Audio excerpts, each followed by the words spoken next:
Hezbollah has emerged over the past decade as a powerhouse in Lebanon. ولا يجوز استخدام سلاح الدولة لاستهداف المقاومة وسلاح المقاومة. Hezbollah's ongoing battle with Israel is supposedly the reason for its existence, and for his own security, the reason why Nasrallah almost never appears in public.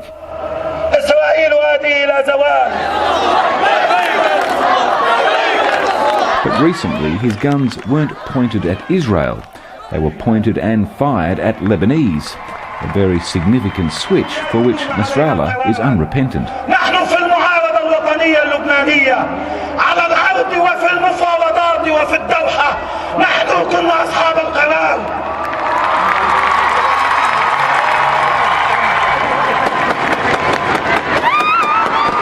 More happy bullets are fired to celebrate Hezbollah's victory, but the direction they're being aimed is not entirely coincidental. The bullets will be falling on a Sunni suburb, and a dozen Sunni civilians will be hospitalised this afternoon. With all the talk the past many months about a possible military conflict between Israel and Iran, a new source of conflict in the Middle East might be emerging. The Wall Street Journal reported this week that the Islamic militant group Hezbollah is getting more advanced weaponry that could be far more precise in their attacks. Charles Levinson was one of the authors of the piece. I spoke with him yesterday. There's been this arms race under the guise of the Syrian war that's been happening in the neighborhood. Who's getting what kind of weapons? Right. So when Assad starts losing control in Syria in 2012, Iran and Syria want Hezbollah to lend its expertise to the fight. Hezbollah was reluctant because of its own domestic political considerations inside Lebanon. To sweeten the deal, Iran basically offered Hezbollah to upgrade its weapons arsenal from having tens of thousands, about 100,000 unguided, dumb bombs and rockets and missiles, to having smart guided missiles that can hit precise targets inside Israel. So the weapons transfers that we're looking at so far are the SA-17. It's an anti-aircraft, sort of a highly mobile, advanced anti-aircraft missile that would sort of really threaten Israel's dominance in the skies above Lebanon, especially its helicopters.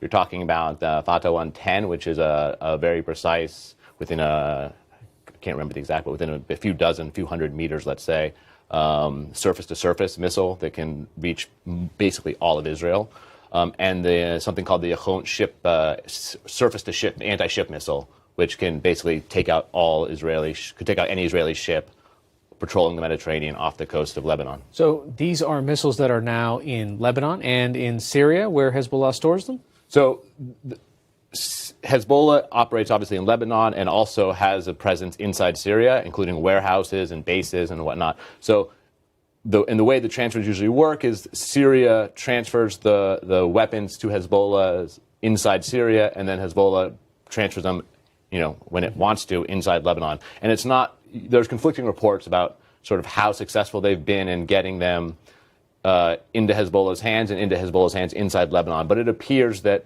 we have started to see at least some of these advanced weapons inside Hezbollah's hands, inside Lebanon. And Israel has been trying to stop these. In the past year, they've actually had 5 air attacks into Syria, but without crossing into Syrian airspace. How do they do that? Right. So once Israel starts getting wind of these transactions going on, starting in early 2013, Israel started launching airstrikes basically every time it was aware of one of these weapons transfers. And Israel doesn't want to get tangled up in the Syrian conflict, so it was important to Israel to try to take out these weapons shipments without actually crossing into Syrian airspace. And so they deployed a rather a remarkable tactic to do this. And so to take out these weapons in Syria without crossing into Syrian airspace, Israeli pilots have literally used this tactic called lofting, where they gun their planes towards Syrian airspace. At the last minute, they accelerate and go up. And on their heads-up displays on their planes, they literally have this basket icon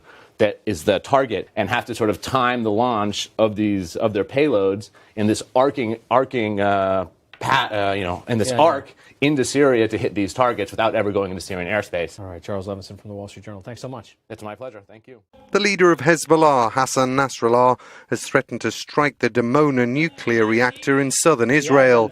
In a televised address, Nasrallah claimed the armed group was capable of hitting any strategic target inside Israel, including the atomic facility. The Hezbollah chief also warned that the Lebanon-based movement, branded a terrorist organization by the EU and US, would turn Israel's nuclear arsenal against it. Israel is estimated to have more than 100 nuclear weapons, though their existence has never been confirmed or denied. Nasrallah also said the US president's meeting on Wednesday with Prime Minister Benjamin Netanyahu had effectively marked the end of the Middle East peace process. That saw Donald Trump drop a US commitment to a two-state solution to the Israeli-Palestinian conflict. 10 years ago, Hezbollah militants crossed the Lebanon border to attack Israeli soldiers.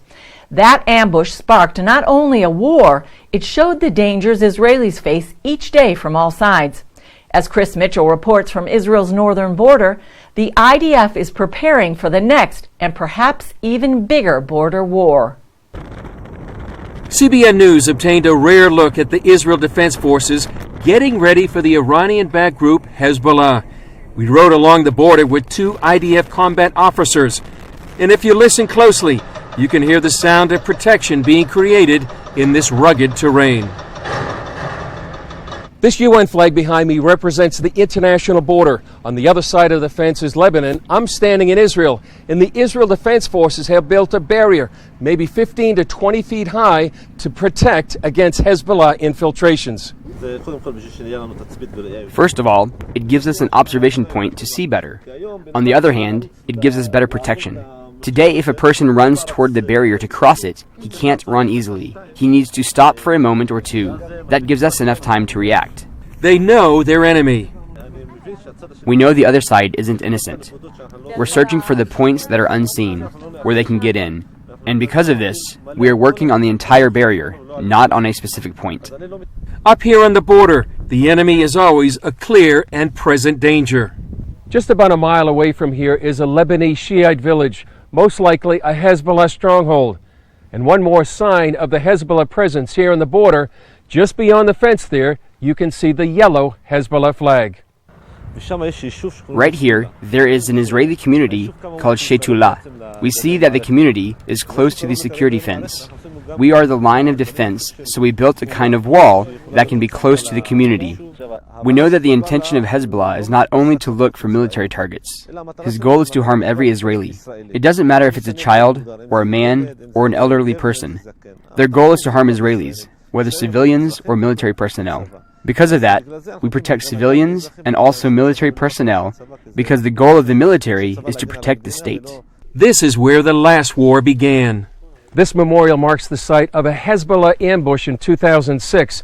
They kidnapped 2 soldiers and killed 3. And this incident marks the beginning of the Second Lebanon War. Hezbollah picked this spot because it's a dead area with no cell phone reception. They know the area well. They did follow up, and we also broadcast their clip on the news where we see the kidnapping. They collected intelligence on us. Israeli leaders back in Jerusalem are also aware Hezbollah is thinking about the next war. Hezbollah is planning in its next war to cross the border, to go on the offensive. We have to be prepared for that as well. They're trying to take a town captive, something like this. We have to be prepared for that.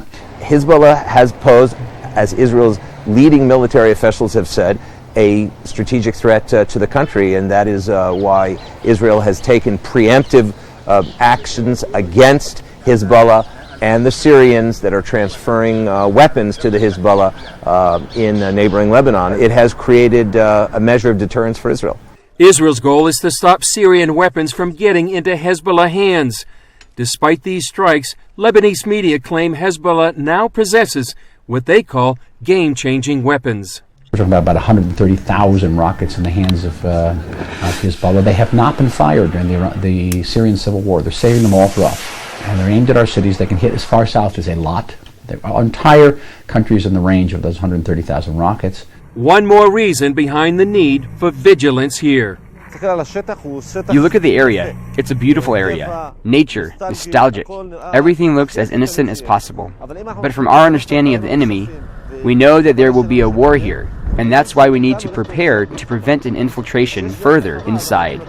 Chris Mitchell, CBN News, on the northern border with the Israel Defense Forces.